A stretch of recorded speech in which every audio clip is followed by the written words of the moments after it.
Our top focus this morning is on the Sydney hostage crisis that's unfolding in the business district. The New South Wales Police is holding a presser. Let's cross live. And at this stage, we are still not yet in a position to determine where the individual is from. We were warned a number of months ago of a terrorist attack in Martin Place. Today, we appear to perhaps have one. Have authorities done enough to prevent this happening? Well, certainly, if you were to look at the number of police we've had in the city, the number of officers that were on standby and the rapidness of their response, I would suggest that it's as good as you will get. Certainly, we are now, as the Premier has indicated, being tested, and I'm confident that the police will deliver what it is that's required of them. Are you treating this as a terrorist attack? At this stage, it's certainly something we couldn't rule out. We're not tagging it at this stage. What we have got is an armed offender that has a number of undisclosed hostages in a city building. But in terms of your protocols in dealing with a terrorism event, that still hasn't kicked into place yet? Or? Certainly, we've moved to a footing that would be consistent with a terrorism event. You mentioned incidents weren't connected. The raids overnight, are they related in any way to this incident? Certainly, there's nothing to advise us that would be the case. At this stage, the advice is no. What communication have you had with this man so far? Well, we're working through that, and at this stage, we have not got extensive communications. In fact, we're not dealing direct with him. Have you been able to confirm that there is a hostage inside that is speaking to a media outlet? Look, I'm not in a position to confirm any of that. As I've said, my briefing to you now is very high level, just to ensure that people have an understanding of the situation. The detail that you're seeking out would be better dealt with by the operational commanders, and as I say, we'll move to that just as soon as we can. Does it appear that negotiations are being made through the hostages, though? You say you're not directly in contact with the armed offender? My advice is that we haven't had contact with the armed offender at this stage. Is there confirmation that there's only one offender? Well, there's at least one. What's the police presence like at the moment? How many officers are we talking? Very heavy. It would be difficult to fully number them because they are involved in everything from securing streets through to responding to and checking of parcels that have been left in situ. We have tactical officers, we have negotiators, of course, lots of general duties police, traffic police. We are here in very, very big numbers. There are hundreds and hundreds of officers involved in that very small, tight location right now.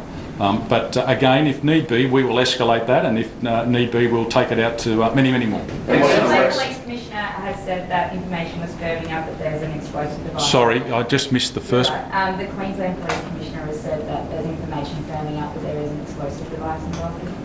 Well, you might need to go back to the Queensland Police Commissioner. I'm certainly not in a position to deal with that, nor talk with that. I'm not sure where that's come from. What can you concerns that there are devices in certain parts of Sydney? Have you been able to verify? We're certainly looking at a range of calls that we've taken and a number of people that have advised us. Everything we've done to this extent to date, has proved to be negative. Is there any suggestion that the offender has made any kind of demands or anything at this stage?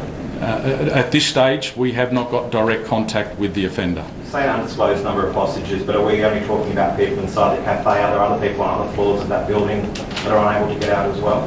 My understanding is that it's an undisclosed number, and at this stage those questions would be better put to the operational commanders, but certainly we're working as hard as we can to determine the exact numbers. Commissioner, there's a flag being put up on the window in the cafe. What can you tell us about that flag?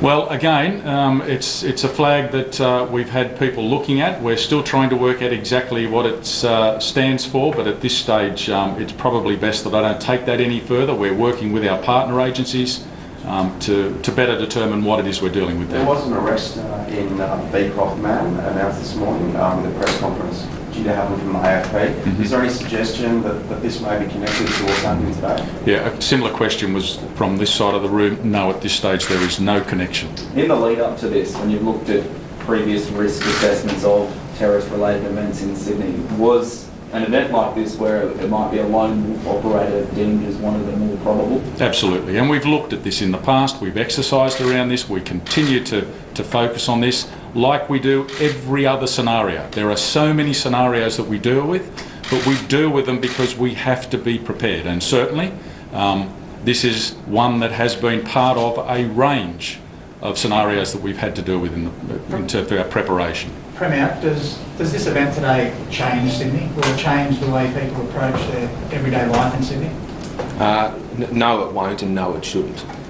We are incredibly proud of this city, the values we hold dear, and we will continue at every day to protect them. Now, yes, we are being tested today, but that test we met head on, and I am very confident and thankful for the police and their activities and what they've done, both in the lead up, what I've seen today. We're incredibly lucky to have them.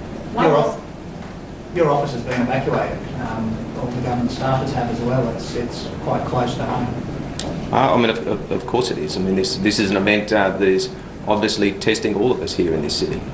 It obviously tests the public. It is something that we must deal with, we will deal with, we are dealing with it. And the important message, as the Commissioner said, we have all of the activities in hand, we are dealing with it, and it's best that we get back to that. Apart from those on Martin Place, can you just talk us through where the other evacuations are?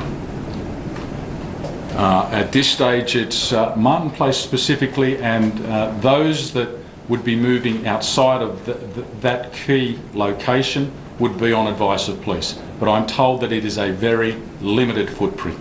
Last one. Have you called on the federal authorities, the SAS, the Army, the AFM? I have been in discussions both with the Premier and the Prime Minister, and I have talked to my counterpart in the Australian Federal Police, and at this stage we have not had to draw down on any resources simply because of the nature of the event. As I say, we have not yet confirmed this is a terrorism-related event. We are dealing with a hostage situation with an armed offender, and we're dealing with it accordingly. Now, we are ready to escalate should we need to, but at this stage we have vast amount of resources available to us, the best trained, the most prepared and most professional police agency in the nation, and we're looking to resolve this just as quickly as we can. Thank you. Okay? Thank you. All right, that was those were officials of the New South Wales Police addressing a media conference there, saying that they're not dealing directly with the armed offender. They've not been able to establish any direct contact with that man who's visible on your screens right now, captured by media crews. The police suspect says at least one person, he's armed. The police also saying that there are hundreds of policemen who have surrounded this entire business district, and they're confident of resolving this crisis. The police also said that it's not sure about the exact number of people who have been held hostage inside that Lynn Chocolate Cafe in the business district of Sydney. Also saying they're not sure about what that flag stands for. They're trying to determine what exactly they're dealing with. They're in touch with their partner agencies trying to determine what that black flag with Arabic text means, and whether it actually indicates affiliations with any terror network. What they're saying right now is that they're treating this as a crime scene. The Prime Minister also, in fact, addressed a conference a short while back. He called this a politically motivated incident. He's also asked citizens to stay calm, stay indoors. All roads leading up to the business district have been sealed. The airspace over Sydney has also been sealed off. We're being told that train stations have also been sealed, especially in the Martin Place where this cafe is located. It's in central Sydney. It's part of the business district, a VIP area of Sydney. It's close to where the consulate offices are located. We also managed to speak to the Consul General of India, who is in Sydney, and he said that the Indian office has closed down and officers have been asked to go back home.